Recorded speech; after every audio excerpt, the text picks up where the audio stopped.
Ce n'est plus une surprise pour toi, la tension mécanique est le facteur principal qui déclenche l'hypertrophie musculaire. Pour prendre du muscle, ton corps convertit les contraintes mécaniques que tu lui infliges en faisant des exercices à la salle en adaptation physiologique pour rendre le muscle plus gros et résistant pour les fois d'après. L'hypertrophie est donc une adaptation de protection. Ton corps voit que tu lui infliges des contraintes supérieures à d'habitude et il ne veut qu'une chose, conserver son énergie. Pour ça, il doit fabriquer de nouvelles protéines musculaires pour mieux résister à ces contraintes et qu'il ait moins d'énergie à dépenser et moins de mal à en récupérer. Ton muscle grossit grâce à un mécanisme qu'on appelle la synthèse de nouvelles protéines musculaires. Les protéines composent ton muscle et lui permettent de se contracter. En zoomant au microscope dans ton muscle, on observe les sarcomères, les plus petites structures capables de se contracter. Ces sarcomères sont faits d'actine et de myosine, deux protéines qui se relient pour créer de la tension, c'est la contraction musculaire. Quand tu fais un exercice quelconque, tu contrains tes muscles et donc chacun des sarcomères qui les composent à produire de la tension pour faire face à la résistance externe à laquelle ils font face. Cette tension est détectée par tes cellules musculaires et ça engendre tout un tas de réactions biochimiques en chaîne. Tu dois simplement retenir que la tension mécanique active une protéine qu'on appelle mTORC1, un nom un peu compliqué pour pas grand chose. Cette protéine est centrale dans l'hypertrophie musculaire car c'est elle qui va déclencher la création de nouvelles protéines qui font grossir le muscle.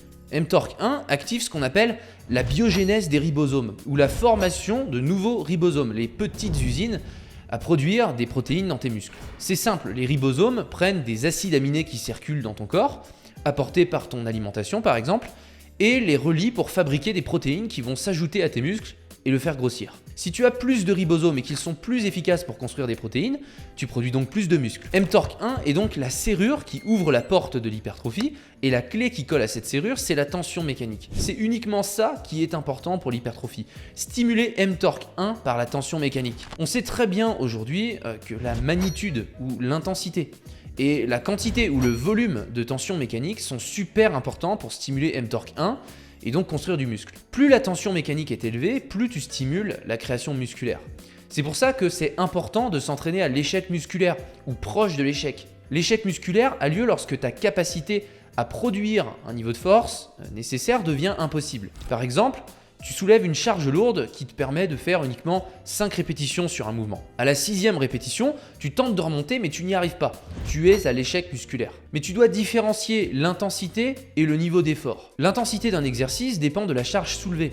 Est-elle lourde, modérée ou légère? Cette intensité dicte le nombre de répétitions que tu vas pouvoir faire au maximum sur un exercice donné. Le niveau d'effort, c'est plutôt la proximité de l'échec sur une série d'un exercice. On le quantifie généralement en répétition en réserve, ou RER.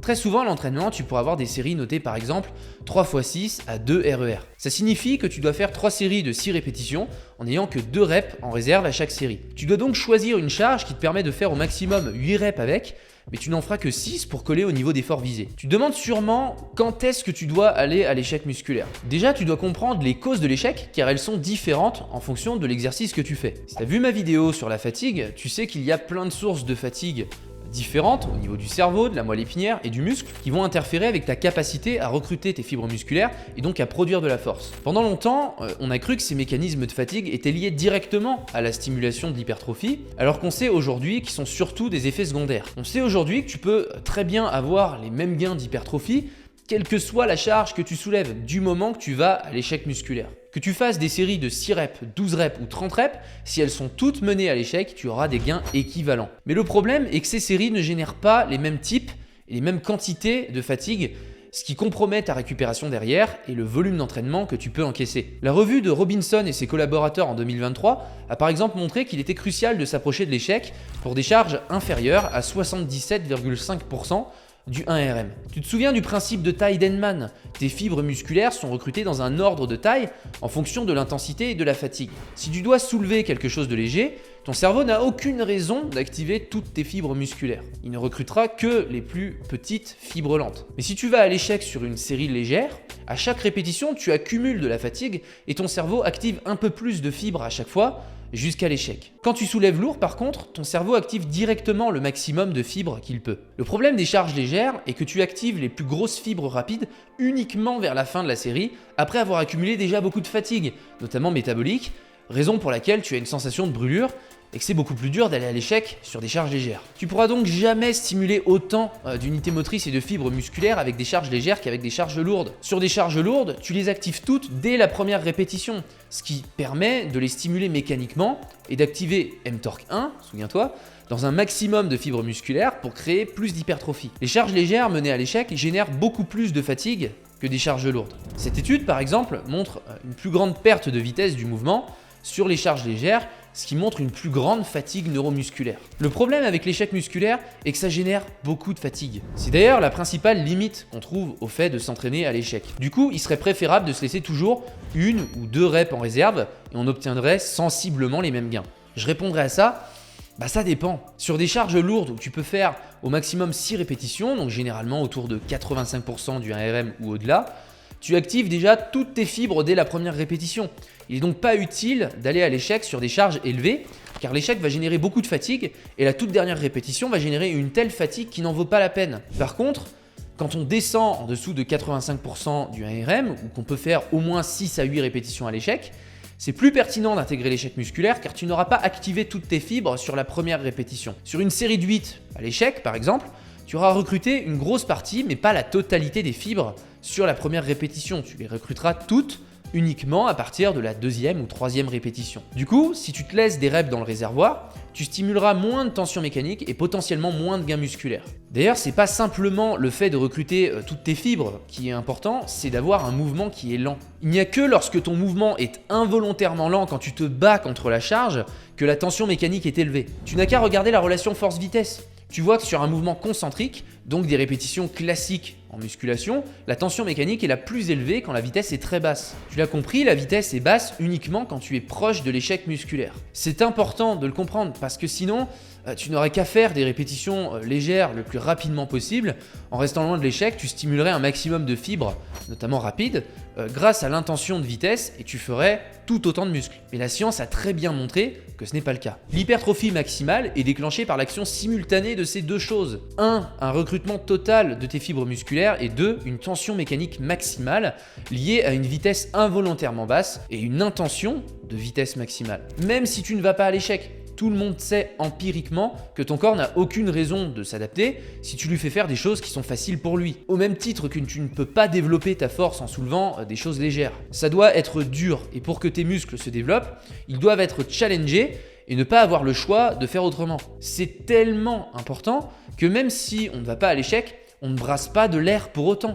Tu devras toujours garder au maximum 3 à 4 répétitions en réserve sur tes séries pour avoir les meilleurs gains. Alors oui, je sais, tu trouveras des études qui te diront que même avec 8 reps en réserve, on observe des gains de muscles. Sauf qu'il faut faire attention aux études qui prennent des untrained lifters ou en français des sportifs débutants. Tu peux tout faire à un débutant, il progressera. Ces muscles n'ont jamais été vraiment contraints mécaniquement, alors même sur des charges légères, même s'ils ne recrutent pas toutes ces fibres musculaires, le peu de fibres recrutées et stimulées suffira à développer ces muscles. Mais obtenir un résultat ne veut pas dire que c'est un résultat optimal. Alors maintenant, quand est-ce qu'on doit aller à l'échec musculaire concrètement? Alors ça dépend de plusieurs paramètres. Si tu es un débutant, tu ne vas pas aller à l'échec musculaire. Ta coordination intramusculaire et intermusculaire sont encore mauvaises. Tes tissus n'ont pas l'habitude d'être exposés à de fortes contraintes mécaniques et tu augmentes le risque de te blesser. Chez un débutant, on cherche d'abord à améliorer sa capacité de charge, donc sa capacité à encaisser du volume, de la quantité. Il est donc préférable d'avoir un niveau d'effort plus bas, laisser plus de reps dans le réservoir,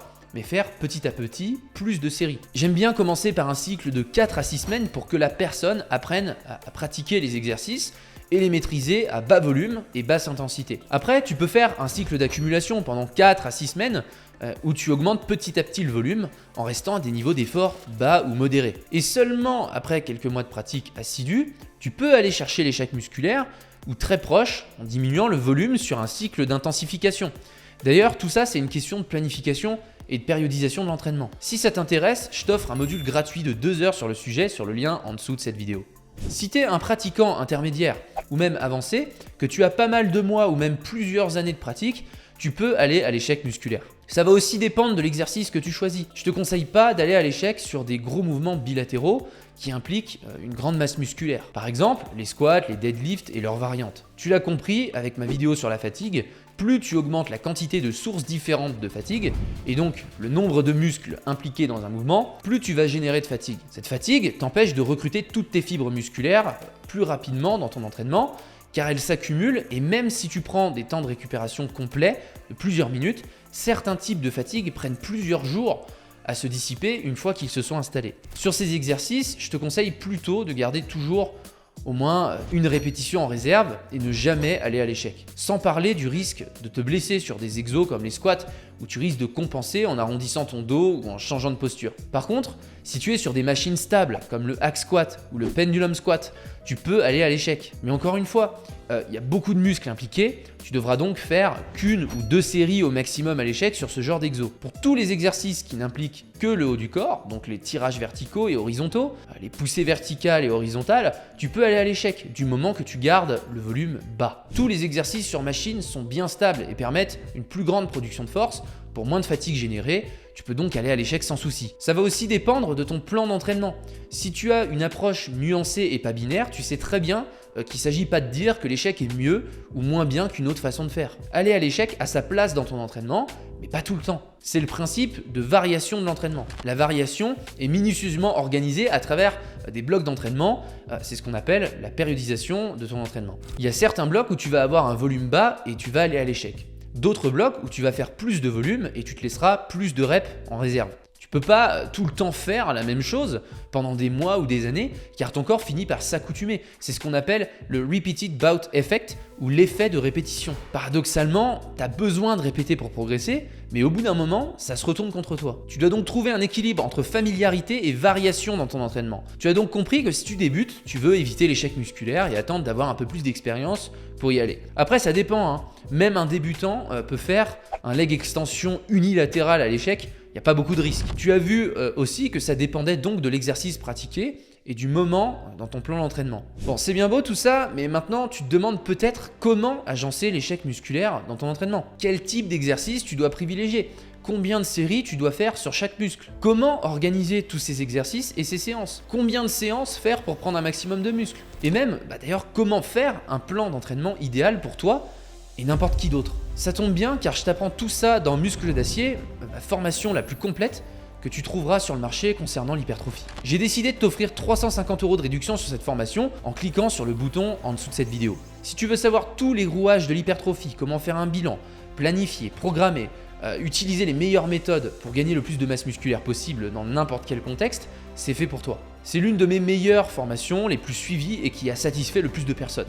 En plus de ça, je t'offre une dizaine de bonus avec la formation pour que tu comprennes tout sur le sujet, qu'il n'y ait aucune zone d'ombre. D'ailleurs, je reste disponible si tu as la moindre question sur la formation. Je réponds toujours, que ce soit par mail ou sur Instagram. Je suis tellement sûr de moi et j'ai tellement pas envie de te faire perdre ton temps et ton argent que je prends tous les risques à ta place en t'offrant 2 garanties. La première, c'est la garantie aucun risque. C'est simple, tu accèdes à la formation, tu regardes n'importe quelle vidéo et si ça ne te convient pas, tu n'as qu'à m'écrire un petit mail et l'équipe te rembourse. La deuxième, c'est la garantie progresser ou apprendre encore plus. Si tu n'as pas été satisfait de la formation après avoir tout regardé, je te la rembourse complètement et je t'en offre une autre d'une valeur égale ou inférieure, celle de ton choix. Donc soit tu es satisfait, soit tu as appris plein de trucs et ça te sert pour le restant de ta vie, soit je te rembourse et je t'offre autre chose. Tu peux pas perdre à ce jeu-là, tu es forcément gagnant. Si tu veux accéder à mon système complet, clique sur le lien juste en dessous de cette vidéo et on se retrouve de l'autre côté. Merci pour ton attention et moi je te dis à tout de suite.